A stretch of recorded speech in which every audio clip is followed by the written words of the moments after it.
Hi everyone, Blessed Be. I wanted to show you an easy way to make a sigil. So first of all, write out the letters of the alphabet. Obviously you'd normally do this on paper and handwrite it. I'm just doing it on my iPad because it's easier for recording purposes.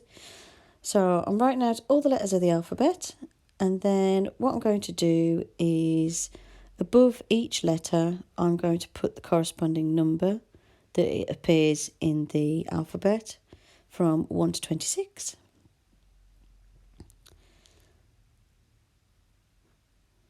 So I'm just adding the numbers for each letter because you're going to need the numbers later on. You could stick with just letters if you like, but I like to do the numbers one, and I'll show you how that works in a bit.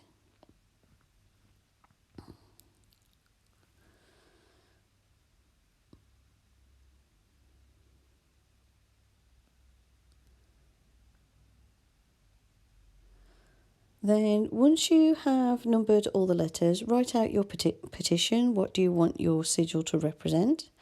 So for an example, I've put I am protected. And what you need to do is draw a box, and in that box put all the numbers from 1 to 26.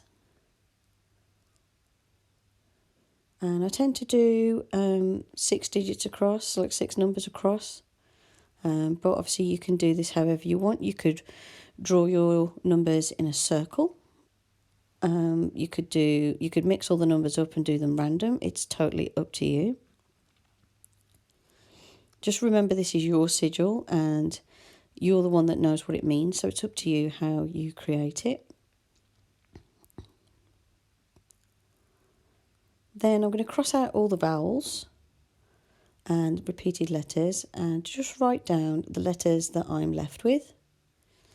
And I'm going to write down their corresponding number in the alphabet. So you start on the first number, draw a line to the second number, then the third, then the fourth, then the fifth. When you get to the fifth number, draw a line to show that that's finished. So you could leave it simple like that, or you could add another element to it. So I'm putting I am safe as well.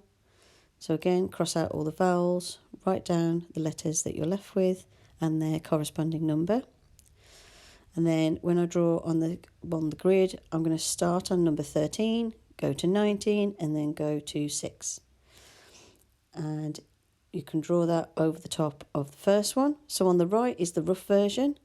And then in the centre, you can make this as decorative as you like and make it look as fancy as you like. You could add more elements to the sigil over the top. And it's just a nice, easy way to create a sigil and then just wear that on your person or on a piece of paper in your purse. And that's it. That's how to create a simple sigil. Hope you enjoyed the video. Thanks for watching, and I'll see you in the next one. Bye for now.